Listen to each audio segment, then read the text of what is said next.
Graça e paz. Vamos abrir a Bíblia, um texto bem conhecido de todos, no primeira carta de Coríntios, no capítulo 8, verso 6, apenas o versículo 6, nós vamos ler, e vamos partir dessa afirmação do apóstolo Paulo, para que a gente possa refletir na noite de hoje, dia dos pais, né? Feliz aí, dia dos pais a todos vocês que são pais.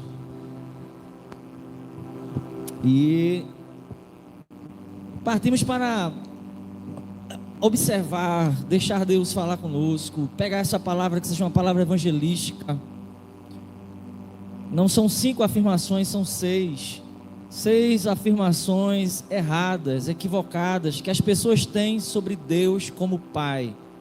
Possa ser que você que esteja aqui, mesmo já sendo um cristão que conhece a palavra, também tenha uma concepção errada a respeito de Deus como Pai.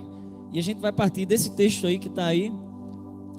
Se você está sem Bíblia, pode acompanhar a leitura aqui no Data Show. Se você está com a sua Bíblia, abre, marca, medita, para que o Espírito Santo possa falar com você em outros momentos de devocional que você tenha com Deus.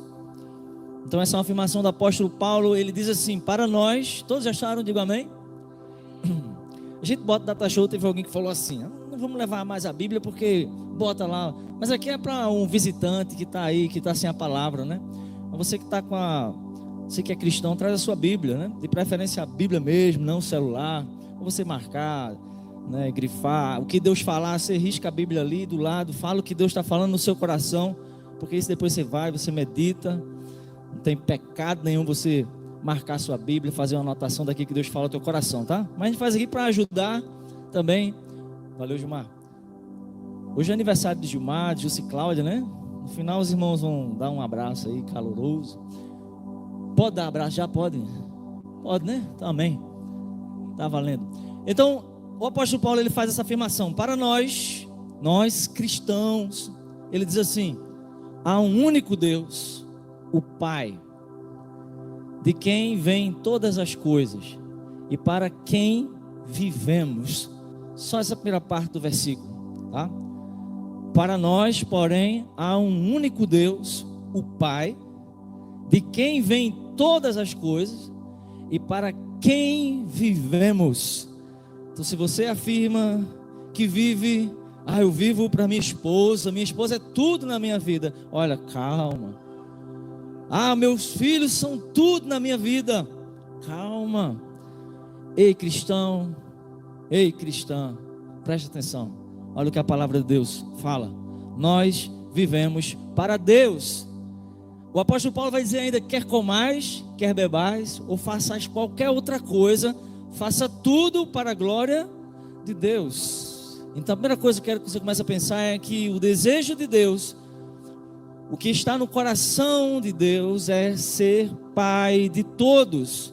Mas a primeira e grande mentira que a gente vê acerca de Deus como Pai é justamente o oposto a isso aí. Coloca aí, Maria: Deus é Pai de todos. Essa é a primeira mentira que eu quero que você reflita comigo agora. Deixa o Espírito Santo falar no seu coração, para você sair daqui com essa palavra e levar adiante, ser um instrumento de evangelismo na sua boca para as pessoas. Porque o mundo tem uma frase até que é de caminhão, que diz assim: não sou dono do mundo, mas sou o filho do dono. Essa é a frase que só faz sentido se você já entregou a vida a Jesus, e a gente vai ver isso aqui. Então a primeira afirmativa, que é uma grande mentira, de acordo com a palavra, é que Deus é Pai de todos. Essa é uma grande mentira. Deus é Pai de todos. Aqui está uma grande mentira. E como que a gente pode observar isso? Pela palavra.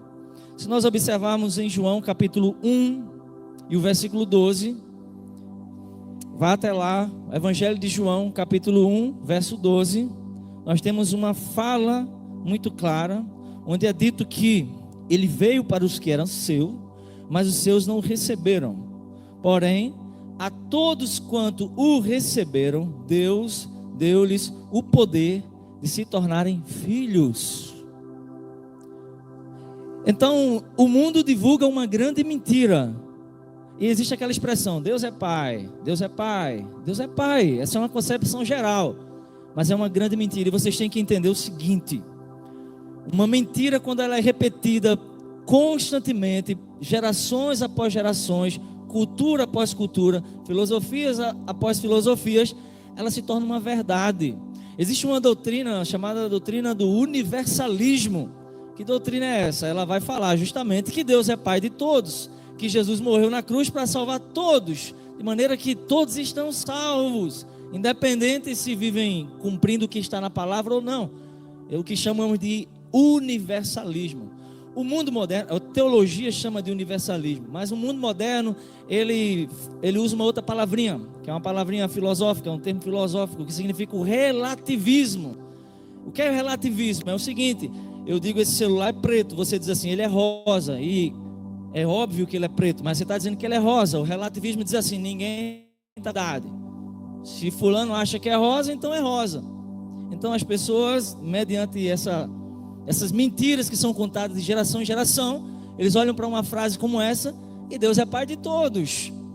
E como falar para alguém que Deus não é Pai dessa pessoa? Somente usando a palavra. Quer dizer, a pessoa pode até dizer assim, a forma que eu entendo Deus é que Ele é Pai de todos. Ou seja, se ele não usar as Sagradas Escrituras, ele pode falar o que quiser, mas mediante a Bíblia. E a palavra de Deus hoje aqui é mediante a Bíblia. Se a pessoa crê na Bíblia, precisa entender o que ela fala a respeito de Deus. E ela não diz que Deus é Pai de todos. Ela fala que há um processo que a gente chama de, vamos ler a palavra, de adoção. Esse é um processo, vamos ler aqui Gálatas capítulo 4, vá até o carta de Paulo aos Gálatas, no capítulo 4, e o versículo iniciado 4, 5 e 6, e é importante as pessoas saberem disso, porque no tempo que nós vivemos, nós precisamos pregar a palavra, pregar com amor, pregar com ousadia, pregar com carinho, mas pregar com a sinceridade, e dizer que o mundo precisa se arrepender, reconhecer Jesus como Senhor. Deus fala a todos quanto recebem Jesus, João 1,12, nós vimos. Então, como que alguém se torna filho de Deus? Quando ele reconhece Jesus como seu único e suficiente Salvador. Fora disso, todos são criaturas de Deus. Então essa é a primeira grande mentira que o mundo conta. Em Gálatas capítulo 4, a gente vai ler a partir do versículo 4 em diante o seguinte, quem achou diga amém.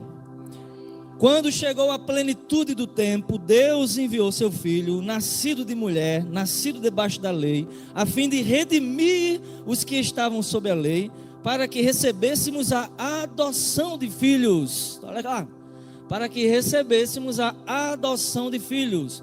O que é esse conceito de adoção? É o mesmo que a gente tem hoje. É filho que não é gerado da gente, mas é filho que é gerado no coração, no desejo de cuidar, no desejo de amar.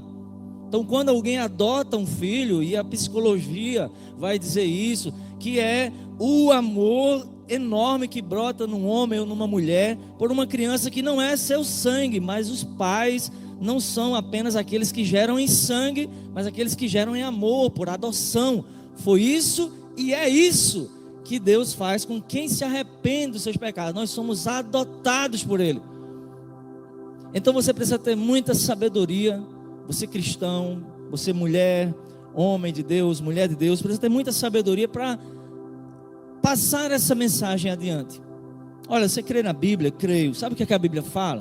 A Bíblia fala que filho de Deus é quem reconhece Jesus, quem é adotado por Ele. E como que é mais ou menos esse processo aí? Tem um outro texto que é bem claro também, que está na carta de Paulo aos Romanos, no capítulo 8. É um texto que explica bem como é que acontece esse processo, de certa maneira. Vejam bem, se vocês não concordam comigo, é um texto bem esclarecedor, capítulo 8, verso 14. Porque você precisa se identificar e entender, eu sou filho de Deus, eu sou filha de Deus, Deus é o meu Pai. Em que consiste a paternidade de Deus? No amor que Ele teve por nós. Estávamos todos caindo e indo diretamente para a perdição, e Deus resolveu nos amar. Mas, porém, nós precisamos entender isso aqui, ó. A partir do verso 14 diz: porque todos os que são guiados pelo Espírito de Deus são filhos de Deus. Somente os que são guiados pelo Espírito de Deus são filhos de Deus. Logo, a afirmativa que diz Deus é Pai de todos é uma afirmativa mentirosa, e que a gente precisa, com muita sabedoria, quebrar. A continuidade do versículo diz assim, o verso, o restante do texto, pode colocar aí, vai falar assim, o 15, né?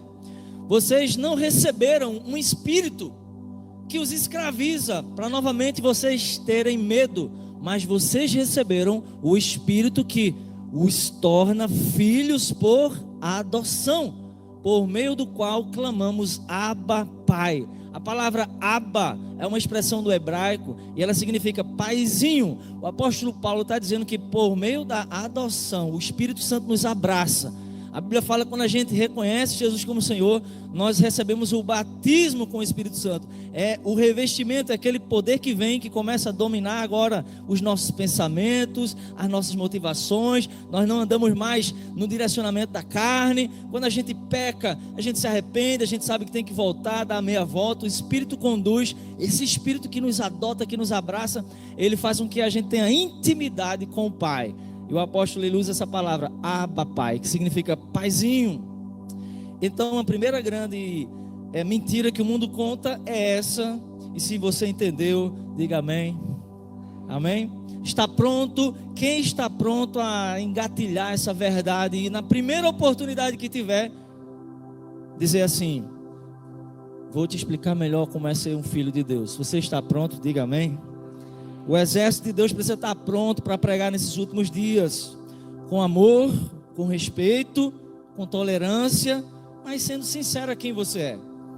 Então quer dizer que só vocês que são crentes aqui são filhos? Não, você diz assim, não, que tem muito crente que já está do inferno para lá. Pode dizer assim, e a Bíblia fala que tem um joio, pode ser que não seja da nossa igreja aqui, eu tomara que não, né?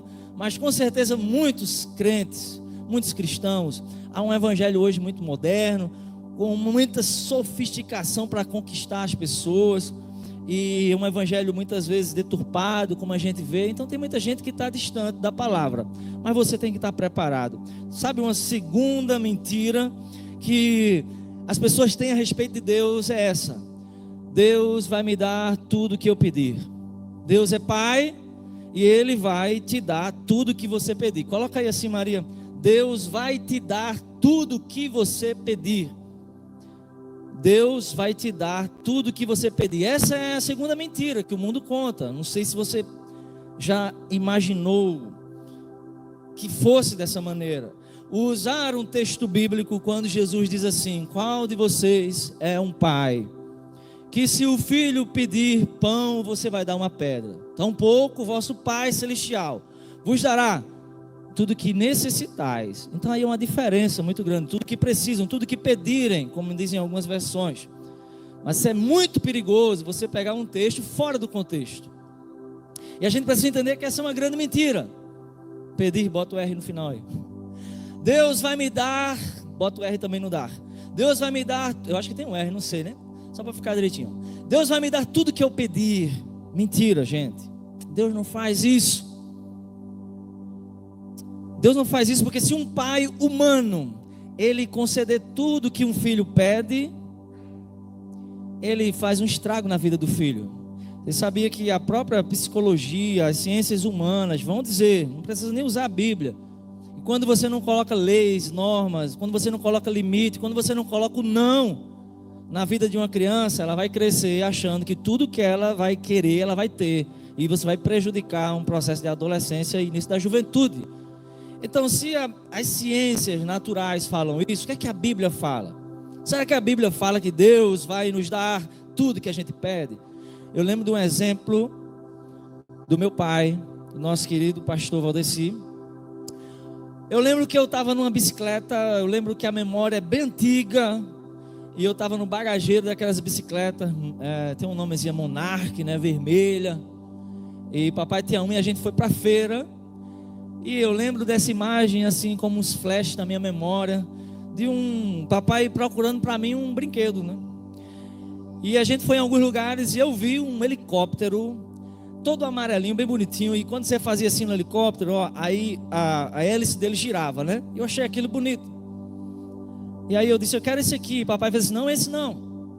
Leva essa moto aqui, ó, uma motinha verde, toda verde, os pneus verdes, o bagageiro verde. Aí eu achei aquilo estranho, né? Eu não queria a moto. Ele disse, leva a moto, rapaz. Ele disse, olha, camarada, leva a moto, camarada. Eu lembro dessa expressão dele. E conversando com o senhor ali da feira, eu quero helicóptero, eu quero helicóptero. E eu lembro que eu levei um puxãozinho de orelha e montei no bagageiro. E o papai disse, não vai ser nenhum nem outro. E eu voltei para casa triste porque não tinha pegado a moto. Porque pelo menos eu voltava com um presente. Mas naquele momento eu não refleti sobre isso, logicamente, criança. Mas depois acho que você já me ouviu também falar um pouco sobre isso. Depois eu refletindo como foi a atitude de papai naquele dia lá, das duas uma, olha só, preste atenção. Ele viu um filho esperneando, batendo as pernas, querendo um helicóptero. E ele estava dizendo, não, você precisa levar a moto. Leva a moto, rapaz, a moto está bonitinha. Não, o helicóptero, não, a moto.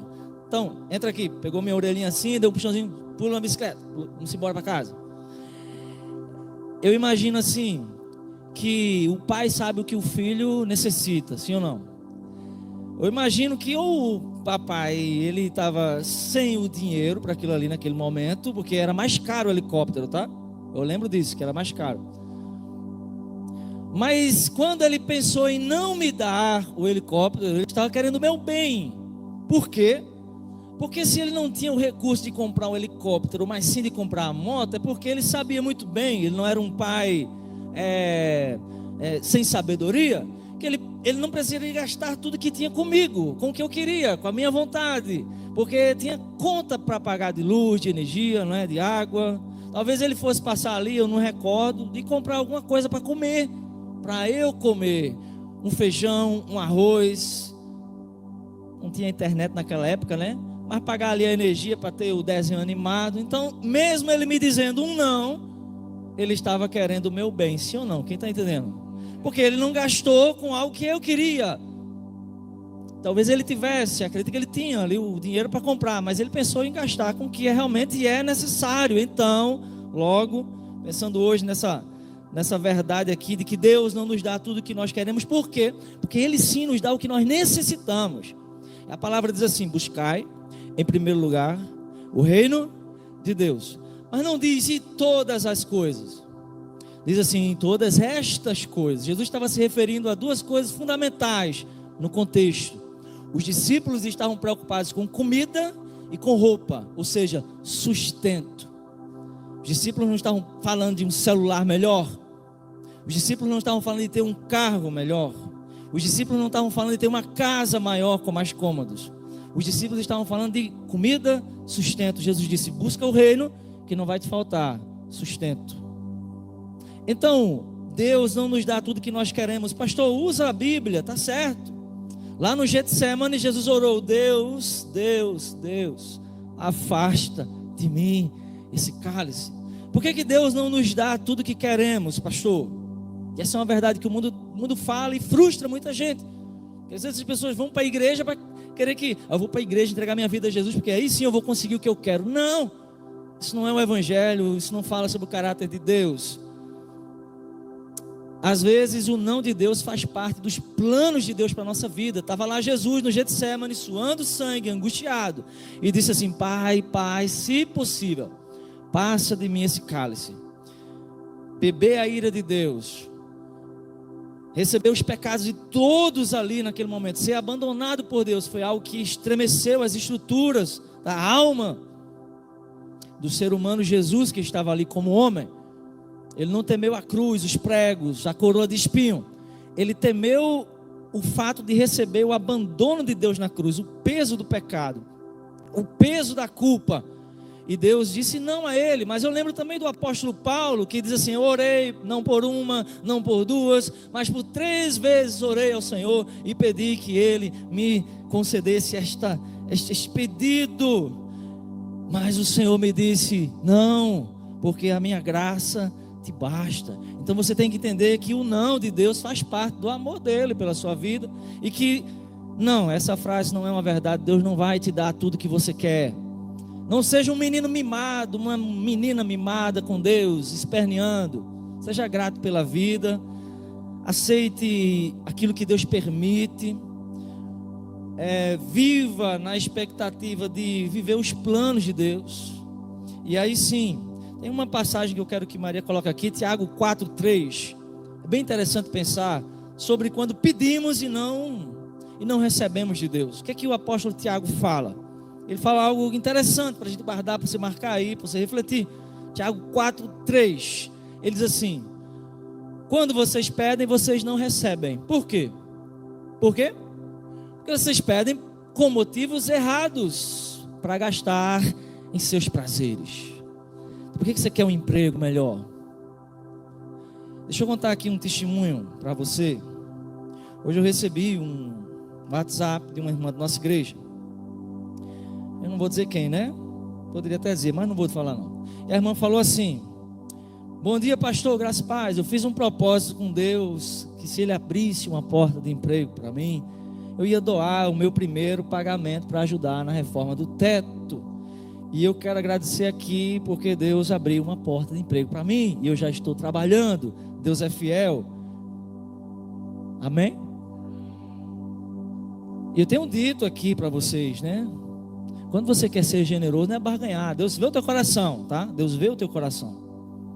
Mas a Bíblia é clara em dizer: você pede, não recebe, porque vocês pedem para gastar, para usufruir. E por que você quer uma casa melhor? É para Deus ser abençoado ou para você?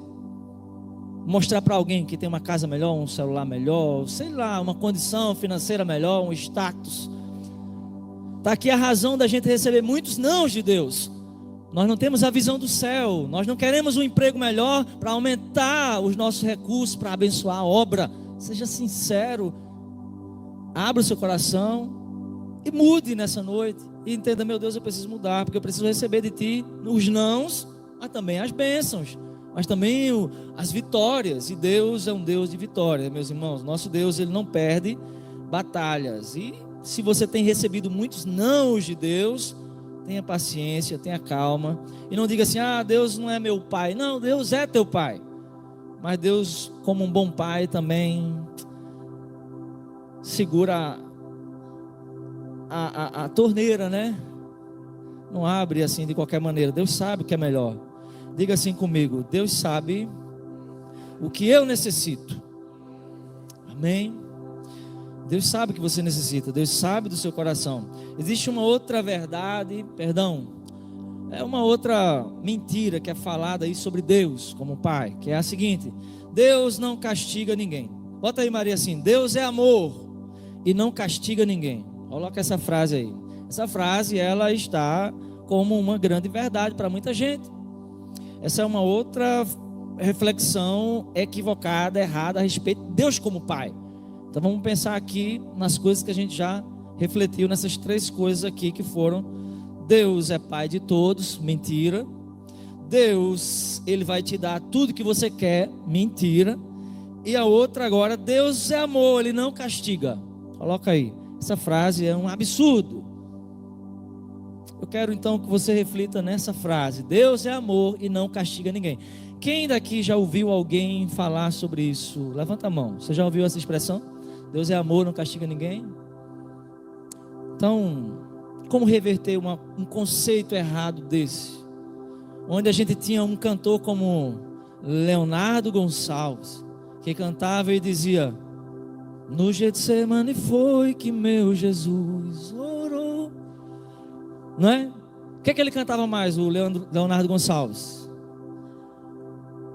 O que ele cantava mais? A gente cantou aqui pelo menos umas 3 músicas de Leonardo Gonçalves. Um cara bíblico, casado.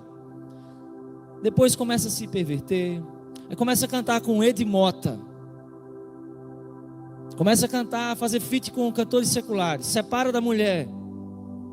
Aí agora ele vai numa igreja completamente invertida os valores. E começa a dizer: os evangélicos não me representam. E começa a deturpar a verdade. A gente está vivendo essa época.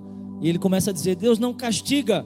Você sabe o peso que tem para pessoas que admiravam ele como um grande cantor, como um grande pregador do Evangelho, e hoje está totalmente e absurdamente carregando uma bandeira do liberalismo teológico. Ou seja, Deus não castiga, ame.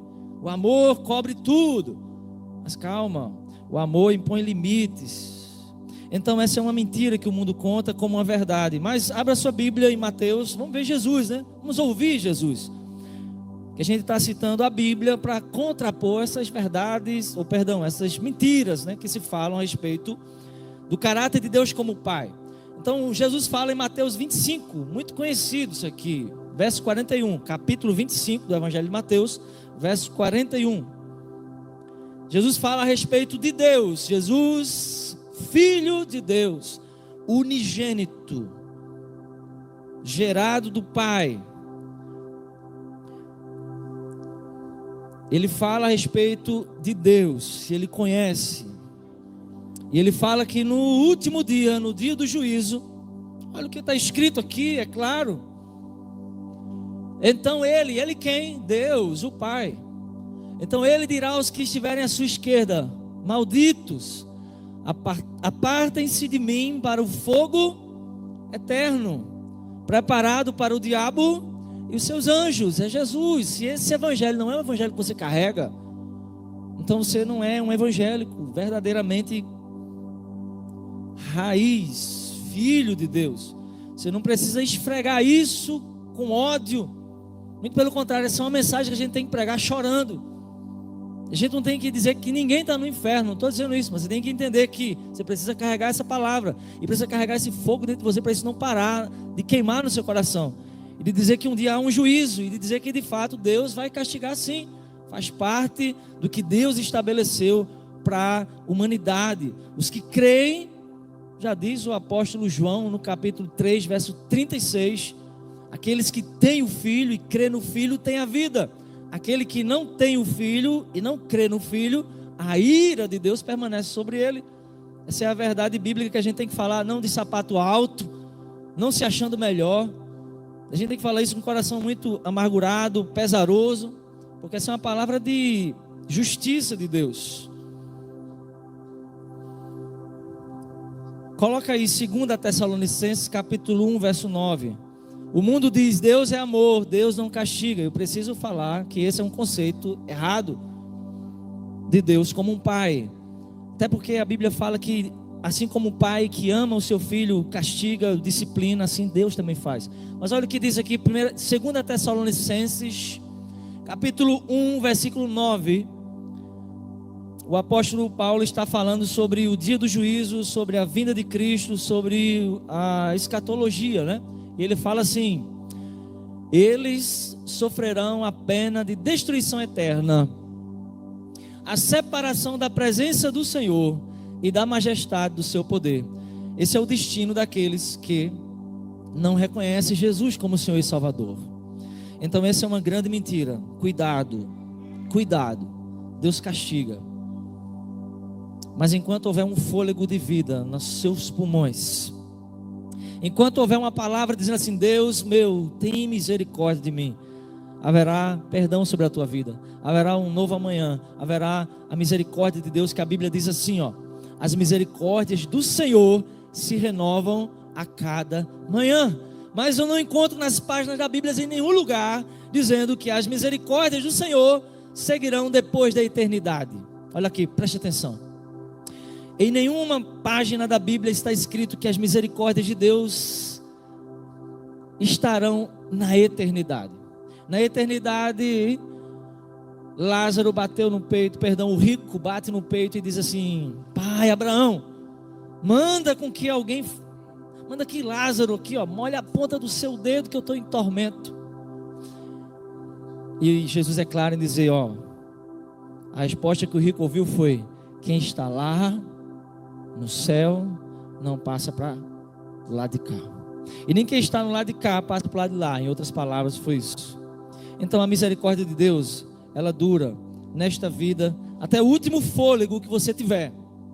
Então sim, Deus castiga, mas Ele castiga porque Ele precisa exercer o seu caráter de um pai justo, que não deixou que a gente viva de qualquer maneira. Ele estabeleceu leis. Ame o seu próximo. Negue-se a si mesmo. Então há uma série de condições para se tornar filho de Deus. E por isso que o Espírito Santo, estava falando aqui agora há pouco com o Rodrigo, rapidamente, na hora da apresentação das crianças, homenageando os pais, e a gente falava sobre a dificuldade que algumas pessoas podem imaginar, que não entregam a vida para Jesus, porque pensam em nunca mais errar na vida, e essa hipótese ela está muito distante da realidade, porque a gente erra. Mas aí o Rodrigo dizia assim: por isso que a gente precisa do Espírito Santo, porque somente a presença do Espírito Santo pode nos ajudar a lutar contra o pecado, a cair em arrependimento, a fazer diferente. Por isso, carregue essa mensagem com você. Não deixe que alguém diga isso sem que você alerte essa pessoa. E se você está aqui nessa noite, né, seja alertado em nome de Jesus. A quarta mentira que as pessoas falam é a seguinte: Deus não é... Bota assim: Deus não escreveu a Bíblia. Bota essa frase aí. Isso é uma frase que as pessoas falam de várias maneiras. Não, a Bíblia está cheia de erro. Gente, a Bíblia é a identidade de Deus. Quando você tem, o que é que você tem na sua identidade? Vamos lá, pedir ajuda de vocês aí agora. Quais são os dados que temos na identidade, na nossa identidade? Nome? Não, nome e sobrenome ou nome completo? Nome completo, o que mais? Data de nascimento. Data de expedição, digital. Eu vi alguém falar foto, né? O que mais? Nome do pai e da mãe, filiação, né? Então, nacionalidade, mais umas coisinhas mais, né? Mas vamos parar por aqui. Quando existe uma abordagem policial, não sei se existe assim ainda hoje, né? Mas quando existe uma abordagem policial, o que é que eles vão procurar? Cadê o policial? Tá por aí? Tem um canto, né? Olha, cadê o policial? Tá por aí não. Apoio a brincadeira. Olha, tá lá fora lá, né? Olha, vamos ter cuidado com quem toca a bateria e depois vai se embora para casa, viu? Vamos ter cuidado com isso, que está repreendido em nome de Jesus. Olha só, o que é que a gente procura numa abordagem? A identidade, sim ou não? Para identificar se você, de onde é que você vem, qual a sua procedência. Qual é a identidade de Deus? O que é a identidade? É a expressão da sua pessoa. Você é conhecido na sociedade pelo seu nome completo, pela sua filiação, pela sua data de nascimento, por onde foi expedido, sua nacionalidade. Então a Bíblia, ela é a expressão da identidade de Deus. Só que as pessoas dizem assim, ó: Deus não escreveu a Bíblia. Por quê? O Espiritismo, ele usa alguns livros da Bíblia como base para a sua doutrina. Mas aquilo que eles reconhecem que não estão de acordo com a doutrina, eles descartam. O catolicismo usa a Bíblia Sagrada, mas aqueles textos que a Bíblia contraria, eles dizem assim: é a tradição. E a tradição dos pais apostólicos estão acima do que está escrito na Bíblia. E aí você vem para os testemunhos de Jeová, e eles vão usar a Bíblia e vão adulterar as partes que eles acham que tem que adulterar. E assim sucessivamente. E você tem muitas igrejas evangélicas que também pegam, se apropriam de partes exclusivas da Bíblia para fortalecer sua teologia em alguma coisa. Então a gente precisa ter muito cuidado, porque o mundo vai querer dizer que a Bíblia não é a palavra de Deus, que existe contradição na Bíblia. Mas eu falo uma coisa para você: como defender, como falar isso? Olha, tem um texto que é muito lindo, que fala lá em 2 Timóteo, capítulo 3, versos 16 e 17. Esse é um texto base para honrar as Sagradas Escrituras. Enquanto Maria coloca aí esse texto, você acha na sua Bíblia, eu quero dizer uma coisa para você: não existe na história da escrita, na história da literatura, as pessoas não gostam da Bíblia, mas não existe na história da literatura, desde que surgiu a imprensa com Gutenberg, lá em 1500 e alguma coisa, que eu nem lembro mais, não existe um livro que foi mais perseguido do que este que está aqui na minha mão, que está aí na sua mão. Se qualquer outro livro fosse tão perseguido, houve um período que esse livro foi queimado. Se fosse um livro qualquer, ele não estaria aí na sua mão, nem aqui no púlpito comigo. Não existe também até hoje um livro mais vendido no mundo inteiro. Eu fiz uma pesquisa recentemente agora para poder falar isso aqui para vocês. A Bíblia continua sendo o livro mais vendido no mundo. Diga amém. Isso é maravilhoso. Você está de posse daquilo que é a expressão da revelação de Deus. Por isso, preste atenção no seguinte. Preste atenção no seguinte. Alguém vai dizer assim: eu acredito em Deus, mas eu não acredito na Bíblia. Eu já ouvi alguém me dizer isso. Você também já deve ter ouvido alguém dizer isso. Eu acredito em Deus, mas não acredito na Bíblia. E há pessoas que têm, seja de alguma religião, ou seja uma pessoa que não tenha nenhuma religião, e nós, como que carregamos o livro, o famoso livro da capa preta, a identidade de Deus. Sai daqui com isso na sua mente, tá? Quer conhecer Deus, quer saber sobre Deus, é igual uma identidade. Leia, medite, ame, cuide das sagradas letras que estão aqui. Quanto tempo faz, a propósito, você não lê a sua Bíblia, você não lê um versículo, você não lê sobre Deus nas sagradas escrituras? Quanto tempo faz que você lê um provérbio, lê um salmo, lê uma passagem de algum milagre de Jesus? Então é tempo da gente voltar às escrituras, porque as pessoas elas vão dizer: eu não acredito na Bíblia. Mas é impressionante como que a Bíblia revela sobre um Deus criador, como a Bíblia fala sobre os fenômenos da natureza, como ao longo da história as profecias bíblicas se cumprem. Há uma das profecias históricas mais incríveis, que é a destruição da Babilônia. Foi dito pelo profeta que Babilônia cairia. Babilônia, ela era a cidade mais incrível da antiguidade, em termos de cultura, em termos de pessoas, de modernidade, tudo aquilo que era moderno. Os jardins suspensos da Babilônia, famosos, conhecidos na antiguidade. As estruturas, talvez a Babilônia só perdia ou só empareava com o Egito, com as grandes pirâmides. Mas há uma profecia de que Babilônia cairia e nunca mais seria reerguida. Babilônia hoje, a região da Babilônia é ali mais ou menos onde é o Iraque. E a Babilônia nunca mais se reergueu.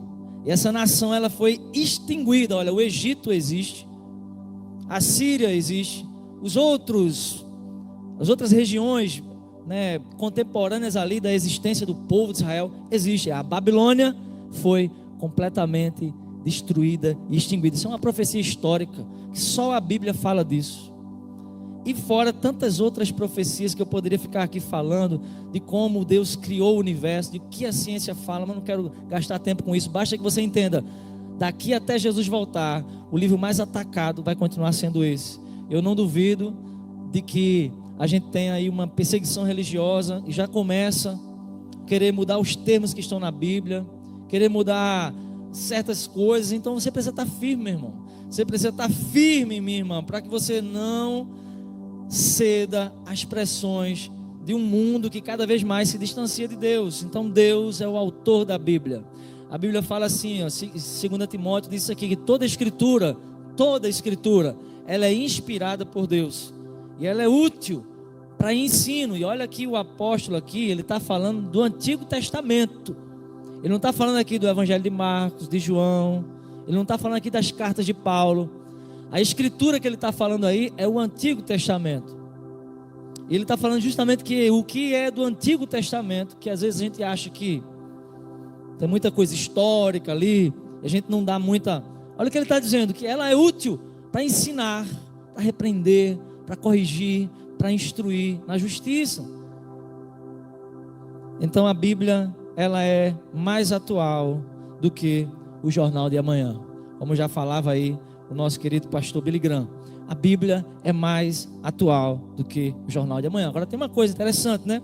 Não adianta você conhecer e não praticar, porque Jesus mesmo fala que se você conhece e não pratica, você é como alguém que constrói a casa na areia.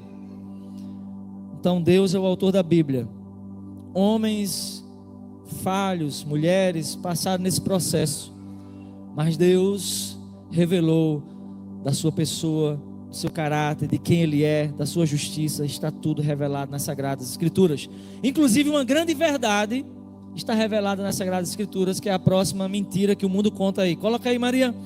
Todos os caminhos levam a Deus. Essa é uma verdade que é contada aí no mundo, quer dizer, uma mentira que é falada no mundo e que se tem por verdade, que é bem parecido com aquela ideia do Deus não castiga, mas é contada de uma outra forma. E essa é uma grande mentira. A Bíblia não diz isso. A Bíblia não fala que todos os caminhos levam a Deus, mas o mundo conta isso sobre Deus, sobre o Pai. Todos os caminhos levam a Deus. Cuidado. Então, em Mateus, no capítulo 7, o verso 13, eu quero deixar para você marcar na sua Bíblia, você levar para casa, para ser ponto de evangelismo para você, abençoar pessoas. E Jesus está falando e está dizendo, capítulo 7 do Evangelho de Mateus, verso 13, 7, 13. Jesus diz assim, ó: todos os caminhos levam a Deus, será? Olha o que Jesus fala. Vamos ler todo mundo junto, vamos lá? Entrem pela porta estreita, pois larga é a porta e amplo o caminho que leva à perdição, e são muitos os que entram. Então existem duas portas, sim ou não? Não todos os caminhos não levam a Deus. Há alguém que diz até assim: sim, todos os caminhos levam a Deus, porque todos um dia estarão no dia do juízo diante de Deus. Mas uma eternidade ao lado de Deus é somente aqueles que entendem o caminho da porta estreita. Eu fico pensando aqui uma coisa agora, Rodrigo. Como que alguém olha para um texto desse? Coloca o 14 aí, melhor, por favor. Como que alguém olha um texto desse e diz que não é assim? Não é assim, não é bem assim. Como está claro aqui, como é estreita a porta, como é apertado o caminho que leva à vida, e são poucos os que encontram. Isso é Jesus que está falando. Essa mensagem está para você carregar no seu coração. E quando alguém disser assim, todos os caminhos levam a Deus, não, isso é um conceito equivocado a respeito da presença de Deus, a respeito de Deus Pai. Ele é Pai, sim, de quem reconhece Jesus como Senhor, de quem aceita o domínio do Espírito Santo, de quem abre a porta, como está lá escrito no capítulo 3 de Apocalipse: eis que estou à porta e bato. E Jesus bate, 1, 2, 3, 4, e Jesus bate hoje, bate amanhã, e Jesus bate na porta do nosso coração. E se alguém abrir, eu entrarei e cearei com ele. Para a gente encerrar, diga amém agora. Amém, para a gente encerrar. Amém? Amém?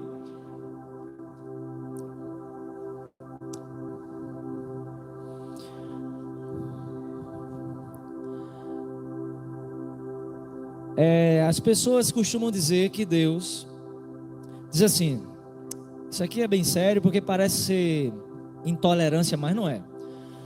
Deixa eu explicar uma coisa para os irmãos. O que é intolerância? Olha, intolerância é Annalise ser budista e eu não querer nem trocar um oi com ela. É ela chegar num ambiente onde eu estou e ela é uma budista, e eu disse: vixe, ai meu Deus, a gente vai para a pizzaria e tal, não sei o que lá, quem vai? A Annalise vai. Não. Isso é intolerância, é não tolerar, olhar o outro. Então, não aceite as pessoas dizerem que cristão evangélico é intolerante, porque você não é intolerante, você é educado, você é educada. Então, se você tiver que comer com alguém de uma religião de matriz africana, candomblé, umbanda, coma, seja amigo, não tem problema nenhum. Com um católico, um espírita, um budista, um ateu, seja amigo, sorria junto, converse, brinque, normal. Mas na hora de falar a verdade, você diz: opa, mas aqui eu creio na palavra e aqui é bem assim. Então existe uma verdade que diz assim, Deus divide a sua glória. Coloca aí assim, Maria: Deus divide a adoração. Deus divide a sua glória, como você queira dizer. Porque o que é que a gente vê muitas pessoas dizendo? que nós podemos ter Deus como Pai, mas nós dizemos assim: Maria, passa na frente. E é claro que Maria foi uma serva do Senhor, a serva com absoluta certeza mais abençoada que teve em gerar o Filho de Deus. De agora em diante as nações dirão que tu és bem-aventurada. É óbvio que Maria, que gerou Jesus, é uma mulher abençoada, a qual nós devemos imitar, a qual nós devemos olhar, tanto ela quanto Pedro, João, Tiago e todos os outros. É claro que nós temos que copiar o que fizeram, o exemplo de obediência. Mas o que é que a Bíblia fala sobre dividir a glória? Porque o mundo diz assim: Deus é o Pai. Mas se tiver muito complicado para Jesus e Deus, aí existe os espíritos guias, existe os que iluminam o caminho, existe a mediunidade, existe os santos padroeiros, existe isso que o mundo vai falar. Um Deus que é dividido a sua glória com milhares e centenas de meios para se chegar a uma graça, a algum pedido. Mas o que é que a Bíblia fala? E aqui a Bíblia vai dizer assim, ó, Isaías 42:8, é muito forte esse texto, assim também como Mateus 4:10, são os últimos 2 versículos que eu quero ler para você, tá? Isaías 4:8 e Mateus 4:10. Deus não divide a sua glória. O mundo é o processo do relativismo, né, religioso, pluralismo religioso, que é a diversidade das religiões, tudo bem, mas o caráter de Deus como Pai, o caráter bíblico de Deus é que a glória pertence somente a Ele, a honra pertence somente a Ele, somente Ele é digno de toda a honra e de toda a glória. Mas você pode caminhar bem, respeitar, e mesmo depois dizer assim: olha, eu só adoro a Deus. Aí está lá o cristão na noite mariana. Ah, pastor, porque eu sou funcionário da prefeitura. Sim, mas a prefeitura, ela respeita uma Constituição. Artigo 5 da Constituição brasileira. Você é um cidadão brasileiro, você tem direitos, e está lá.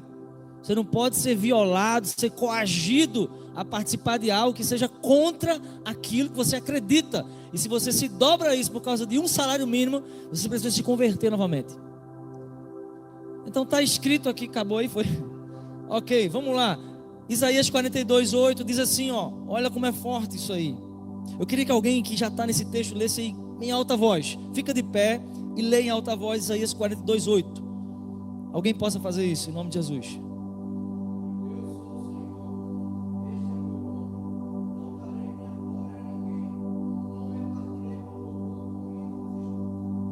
Não repartirei meu louvor. Não repartirei meu louvor com ninguém. Minha é a glória. Esse é o Deus que você serve. Esse é o Deus que eu sirvo. Mas eu não sou intolerante, eu sou fiel a esse Deus. Quando chegaram lá para os 3 amigos de Daniel e disseram: olha, a trombeta vai tocar, beleza?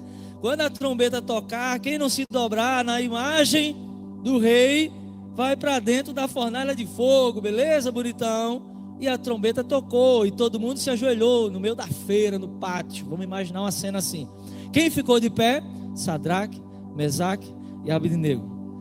Ah, a gente vai botar vocês lá, vocês têm que se dobrar. Olha, rei, ainda que Deus não nos livre na fornalha, a gente morre, mas a gente não se dobra. O que é que Deus faz lá na fornalha? Deus livra. Agora hoje, ao invés da igreja ficar de pé, a igreja se curva diante muitas vezes de um emprego. Ah, eu tenho que estar ali, porque senão vou perder meu emprego. Ou diante da faculdade, que você está diante de um professor que está oprimindo a Bíblia. Você diz assim: professor, eu não tenho culpa se você não tem fé. Eu sou feliz, eu amo Jesus, falo com Jesus todo dia, tenho experiência com Jesus. E seu professor vai ficar rangindo os dentes, porque ele vai falar de filosofia, de sociologia, mas ele não vai ter a experiência que você tem. A sua experiência com Jesus, o Deus que você compartilha no seu dia a dia. Quando Jesus fala em Mateus 4:10, é um texto muito conhecido também, onde Jesus fala assim, Mateus 4:10, deixa somente aí na sua Bíblia esse texto, tá? Onde ele fala para Satanás: Aparta-te de mim, Satanás, porque está escrito: somente ao Senhor teu Deus adorarás, somente a Ele preste culto. Quem falou isso? Jesus, gente. Mateus 4,10. Quem falou isso? Jesus. Se Jesus falou isso, carregue isso no seu peito. Intolerância é você ser aquela pessoa chata, sabe? Que acha-se melhor que as outras pessoas. Mas você ser alguém humilde, manso e humilde de coração como Jesus, e está ali pronto para responder a afirmativa da sua fé. Já chamaram você para dançar na escola, sim ou não? Quantas vezes, mais ou menos? 3 vezes, né? Alguma vez você pensou em dançar ainda? Já pensou, né? Mas dançou? Ok. O que acontece? Uma jovem Analícia é tentada na escola, se é tentada no trabalho, se é tentada na vizinhança. Nós somos sempre tentados a fugir do nosso padrão. E a gente sente às vezes vontade de fazer o que é errado. Pastor, mas o que é isso? É a nossa natureza humana. Todas as vezes que você sentir tentado a fazer o que é errado, lembra do seu Pai, que é Deus. E se você caiu, e se você está no chão, e se você errou, lembra do teu Pai, que é Deus. Vamos ficar de pé? Lembra dele, que ele deseja, como um pai amoroso, pegar na sua mão e dizer assim: vamos começar de novo. Mas de novo do zero, de novo do zero. Porque esse é o nosso Deus que nos adotou. Deus, Ele nos adotou, Ele não nos abandona. Olha uma coisa do caráter de quem já é filho e filha de Deus. Deus é um Pai misericordioso. Ele diz assim: ainda que uma mãe venha se esquecer do seu filho que gerou e que amamentou no seu peito, ainda que uma mãe esqueça, eu não me esquecerei de você. Esse é o Pai amoroso. Então nessa hora, faça uma oração sincera a Deus. Hoje é dia dos pais, mas Deus é o Pai dos pais. Mas é um Pai que quer que você aprenda a não dividir a glória dele com ninguém. Aprenda a não ser um cristão mimado, a querer tudo de todo jeito. Aprenda a entender os planos dele, aprenda a entender os nãos dele. Aprenda a amar a igreja, que é esse povo que Deus tem relacionamento. E se você nessa noite deseja também entregar a vida a Jesus, faça isso nessa hora. Pai eterno, Pai bendito, Deus de toda graça e misericórdia, nós precisamos da sua ajuda, Senhor, para permanecer firmes no foco. Nós rogamos ao Senhor, Pai bendito, que o Senhor nos ajude como filhos e filhas que somos carentes da sua direção. Que o Senhor nos ajude a fazer o que é correto todos os dias, porque nós não conseguimos por nós mesmos. Ajuda nessa noite corações que estão aqui entristecidos, fracos, abatidos. Ajuda nessa noite, Pai, aqueles que estão se sentindo inúteis na tua obra, ou que estão se sentindo humilhados por alguém lá fora, ou que estão se sentindo coagidos por alguém lá fora. Derrama, Pai, um fogo sobre nós, que o teu Espírito Santo venha queimar, Deus, em nossos corações, arder como ardia nos ossos ali de Jeremias, quando ele dizia: quando eu penso em me calar e não falar mais sobre o Senhor, um fogo queima nos meus ossos, eu não posso conter. Que assim seja a tua igreja, que o diabo seja envergonhado agora, Pai, na vida das pessoas que ele tem tentado, Pai, mas que ele seja envergonhado agora, porque agora está se levantando um homem de Deus, porque agora está se levantando uma mulher de Deus, porque agora está se levantando um homem que vai honrar sua família, uma mulher que vai honrar sua família, porque agora está se levantando um jovem e uma jovem que vai honrar o Senhor na universidade, na escola, no trabalho, na vizinhança, no dia a dia, no futebol, por onde quer que estejamos, Deus. Que se levante agora, Pai, a geração que o Senhor comprou com o sangue precioso de Jesus. Perdoa, Pai, nossos pecados. Nos ajuda a ser fiel no mundo de hoje. Ajuda a sua igreja a cumprir o seu propósito, Deus. E nos abençoe, Deus, nas coisas necessárias. Emprego, Pai. Abre portas de emprego, Deus, aqueles que estão necessitados.